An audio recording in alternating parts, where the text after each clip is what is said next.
On l'appelle pas.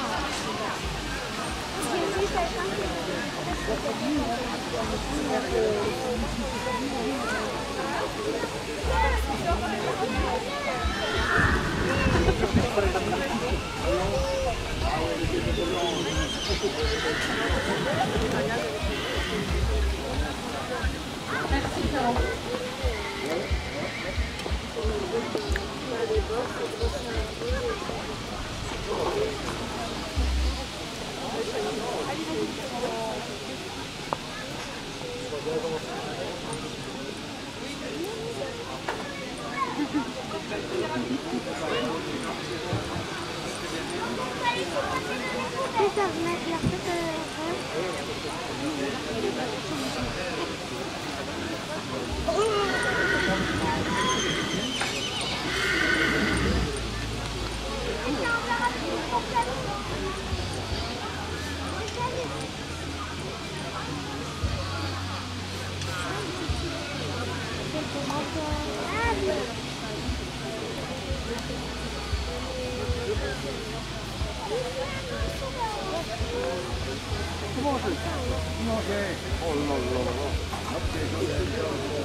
Tu l'as caché, bien caché alors. Oui.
Alors mesdames, messieurs, je vous invite à nous rejoindre autour de la piste pour voir la démonstration de Nathalie Cuvelier avec son cheval Blue.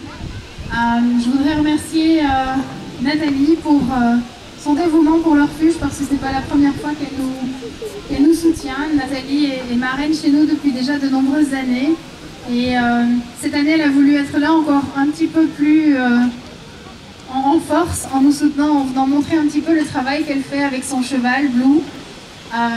Depuis peu, Nathalie a décidé de changer d'orientation et se donne corps et âme aux chevaux et fait ça vraiment très bien. Donc elle vient partager avec vous ses connaissances. Pour ceux qui ont l'habitude des chevaux et qui souhaitent éventuellement en savoir plus, c'est possible, n'hésitez pas à la contacter. Et pour ceux qui n'y connaissent pas grand chose et qui souhaitent en savoir plus, c'est un bon professeur également. Voilà, je vous laisse avec Nathalie et Blue et moi je vous retrouve juste après. À tout à l'heure.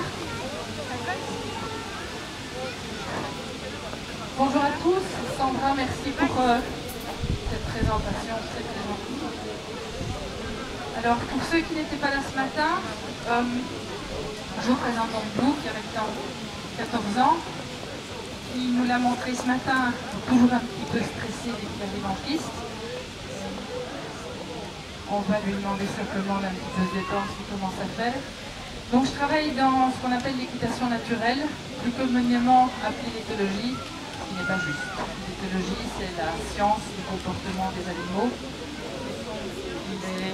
Les scientifiques qui étudient les animaux, nous tout ce qu'on fait, c'est utiliser leur connaissance pour enseigner aux chevaux et pour enseigner aux humains comment les chevaux communiquent entre eux et comment on peut nous communiquer avec eux, avec leur langage et leur apprendre différentes choses. Donc ce matin, on a un petit peu montré la méthode que j'utilise, qui est la méthode de Pat Parelli, pour ceux qui connaissent. On travaille les 7 jeux qu'on installe tout d'abord évidemment à pied sur le cheval. Des jeux qui permettent au cheval de rentrer en confiance avec l'humain. Donc ne jamais oublier que le cheval est une proie et que nous sommes à la base un prédateur. Donc il est très important de leur expliquer dès le départ que nous ne sommes pas là pour les manger, mais simplement pour passer du bon temps avec eux. Ensuite, les différents jeux leur permettent également de venir répondre positivement à toutes les pressions qu'on va leur mettre. Et donc de ne plus venir pousser contre la pression, comme ils poussent contre le prédateur pour arriver à s'en défaire lorsque ceux-ci est venu s'agripper à eux. Ensuite, on leur apprend à répondre à tout ce qui est plus suggestion, plutôt que de venir dans la force, mais simplement par un changement d'attitude et de comportement. Je viens de faire attention à notre demande, à notre gestuelle.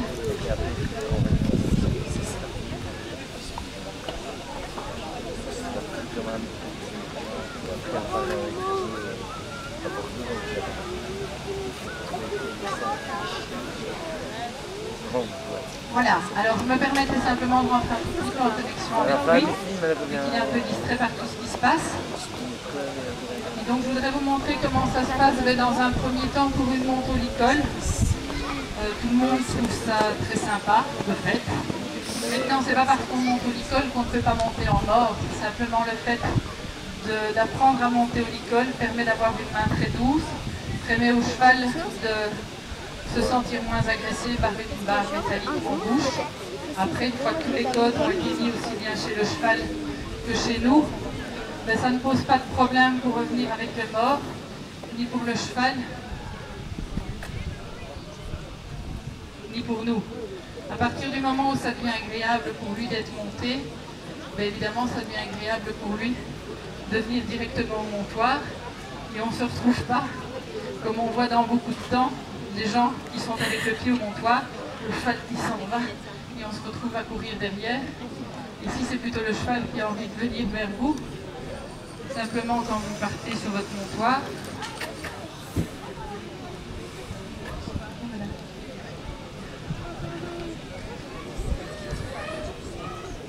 Tu vas tout dire.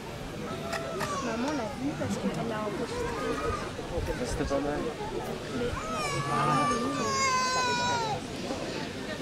Voilà, pour installer ce confort au montoir, ben, il est important de monter de façon confortable sur le cheval. Généralement, quand on monte, on vient directement s'asseoir de façon violente sur le cheval. Ici, je viens simplement m'installer sans trop bouger son équilibre. C'est important pour lui. Pourquoi le cheval bouge au montoir?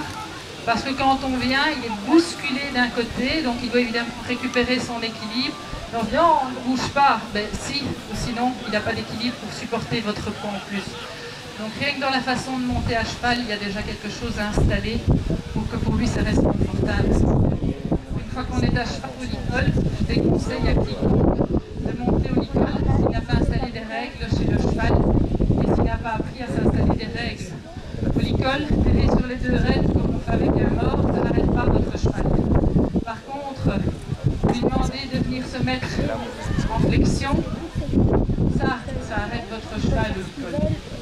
Donc si vous partez en licol en disant il est sage, il ne répond pas et qu'il prend peur, croyez-moi que si vous n'avez pas une bonne flexion, il partira. Il est important à l'école aussi de pouvoir gérer la flexion de son cheval, mais de pouvoir gérer les postérieurs qui sont en fait le moteur de votre cheval. Si vous ne gérez pas les postérieurs, il prendra les décisions sur les postérieurs sans faire attention à vous. Il est important quand vous êtes sur votre cheval qu'il soit très détendu par rapport à toute la pression qu'on peut mettre.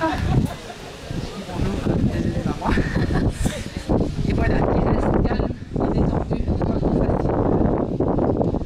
Alors une fois que ce calme est plus ou moins installé, il y a toujours des codes à voir chez le cheval qu'il ne me donne pas encore ici.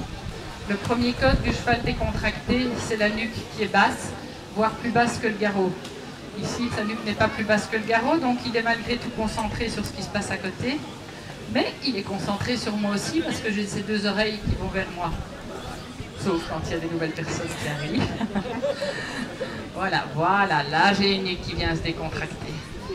Alors, important aussi à regarder sur votre cheval, c'est sa respiration. Là, il a encore les naseaux qui vont un peu rapidement, donc il est encore toujours un petit peu en tension. Les lèvres qui sont pincées, tout ça, ce sont des signaux que le cheval vous donne. C'est son mode de communication qu'il a avec les autres chevaux et qu'il essaye de nous transmettre depuis des décennies, depuis des lunes et des lunes, mais qu'on n'a jamais pris la peine de vraiment analyser et de vraiment faire attention à ça. Or, c'est sa façon à lui de vous prévenir quand il y a quelque chose qui ne va pas. Donc, il faut pouvoir coder tous ces signaux que des éthologues ont bien gentiment fait pour nous. Alors une fois qu'on a un contact avec son cheval monté, ça devient évidemment beaucoup plus facile de ne pas devoir utiliser des talons. Vous voyez ce que ça donne quand je viens relever les talons. De ne pas devoir utiliser des cravaches, j'oserais même pas lui faire, mais de simplement en toute finesse, en montant l'énergie de son corps, demander à son cheval de passer dans une allure supérieure, de suivre votre direction par rapport à votre regard, à la position de votre corps, et de ne pas suivre une direction parce que vous devez tirer sur une rêne pour l'amener quelque part. De répondre simplement à votre attitude et à votre énergie pour venir passer à l'allure inférieure. De répondre encore une fois à la position de votre corps, simplement quand vous demandez un reculer. Alors par pitié, quand vous voyez des gens qui vous disent qu'il faut venir mettre des à-coups sur le mors pour faire reculer le cheval, là, je vous confirme qu'il n'y a pas besoin de ça, juste installer des codes et le cheval recule de lui-même. Même chose quand on vient vous dire que pour pouvoir avoir un cheval qui vient se placer, il faut absolument venir tirer sur les rênes. Il suffit simplement de mettre des codes en finesse et le cheval vient répondre à votre demande également. Alors une fois que tout ça est bien installé, on va vérifier qu'il répond bien à toutes mes demandes et qu'il est bien connecté. On peut passer à un mode de communication encore plus léger. Lui demander des choses qui, a priori, devraient lui poser des difficultés. Mais une fois qu'on a installé son endroit de confort, un endroit où on met plus de pression,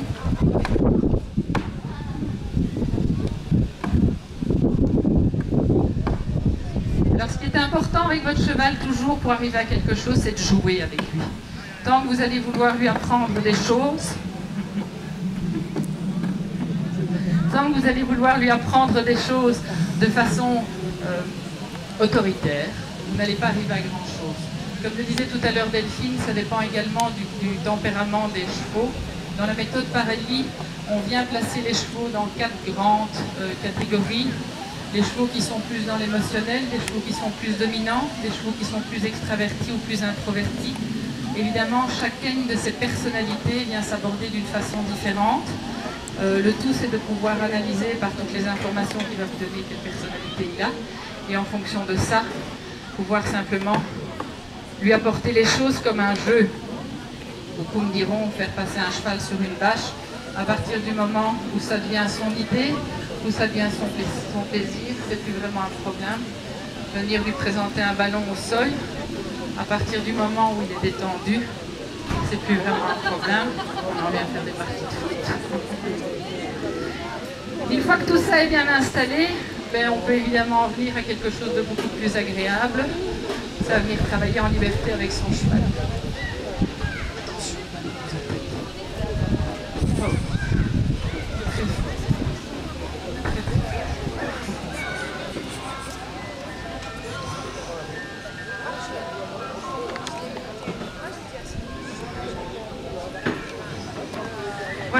arrive à cette partie en liberté, où on peut travailler, comme déjà certains le font, en cordelette, où là on garde malgré tout un contact au niveau de son cheval.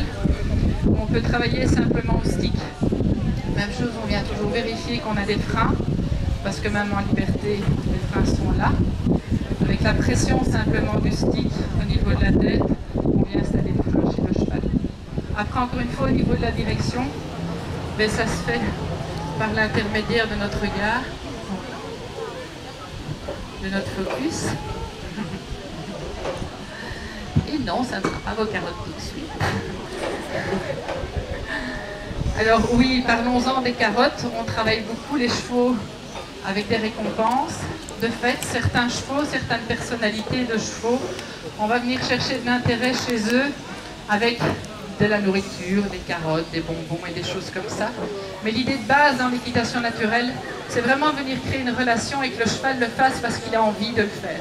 Parce que pour lui c'est un plaisir, parce que pour lui c'est un jeu.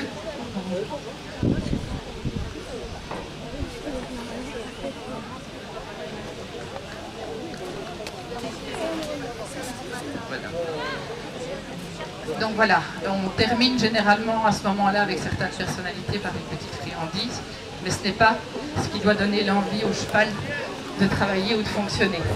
L'avantage de la monte en liberté, c'est que vous attrapez directement une position un peu plus agréable sur votre cheval.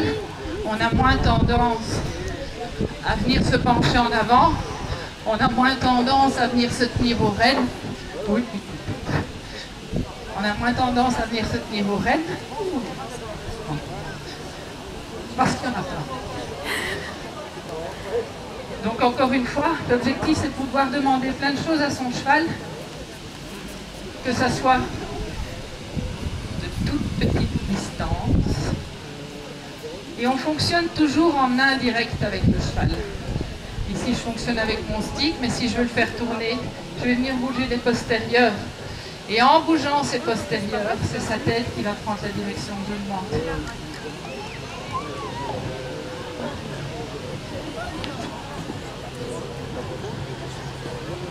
Toujours dans la lutte supérieure, sans aucune force, sans aucune énergie. Simplement par la direction et la position de votre corps, le focus est très important. C'est-à-dire que vous allez regarder loin devant vous et vous allez par la position de votre corps indiquer à votre cheval quelle position prendre.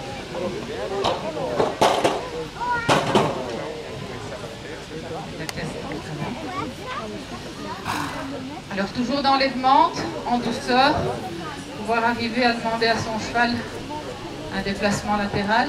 Ah, on va jouer sur le passage étroit. Entre le ballon, non, pas maintenant. Entre le ballon, toutes ces choses qui à la base font peur à un cheval. Il est tellement en confiance par rapport au fait que vous êtes devenu son leader, et c'est là que je vais attirer votre attention également. Les bisous, tout ça, ils adorent, c'est bien, c'est important, mais il faut que vous puissiez également prendre la place de celui qui va leur dire qu'il n'y a pas d'inquiétude à avoir, qui va leur dire que tout se passe bien à partir du moment où vous êtes là, et qui va leur dire que, quoi qu'il en soit, quoi que vous lui suggériez,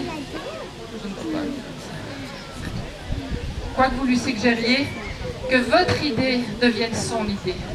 L'idée de base de l'humain, c'est d'obliger le cheval à avoir son idée. C'est d'avoir son idée. Qu'est-ce que je vais faire ici? C'est que je vais lui mettre de l'inconfort. Jusqu'au moment où mon idée, vous l'aurez tous bien compris, est de le faire monter sur la palette, devienne son idée à lui. C'est le même principe que pour la mise en vanne. Je le mets dans l'inconfort partout ailleurs. Quand il part sur mon idée, je ne mets plus de pression.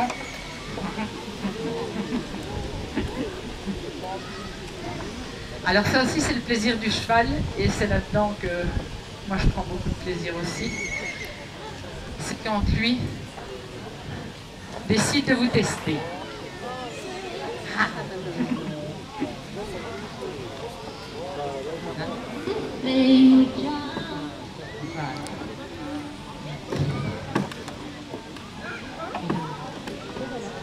Voilà. Tout est dessus? Oui. Super. Voilà, on vous remercie beaucoup. J'espère que ça a permis à plusieurs d'entre vous de comprendre qu'il y avait moyen de créer une réelle relation avec un cheval, de pouvoir amener un cheval à un partenariat vraiment... Non, on ne va pas jouer au ballon, il adore le ballon. De pouvoir créer un réel partenariat avec votre cheval. Ça prend évidemment un petit peu de temps, puis ça, c'est un strict baguette magique, donc il faut consacrer du temps, de la patience, et comme dit Pat Parelli, je voulais partager, on ne maîtrise pas un cheval tant qu'on ne se maîtrise pas soi-même. C'est la première chose à faire, c'est arriver à soi-même, rester calme, rester détendu, et surtout aimer votre cheval et apprenez-lui des choses dans le jeu et dans le plaisir. Voilà, merci beaucoup pour votre écoute.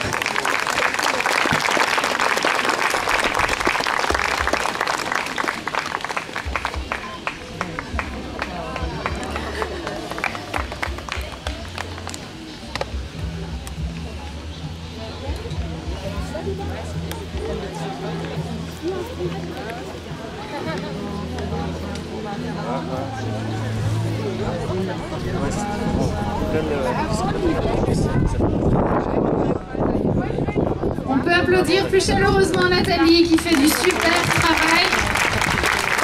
Merci pour elle, merci pour Blue.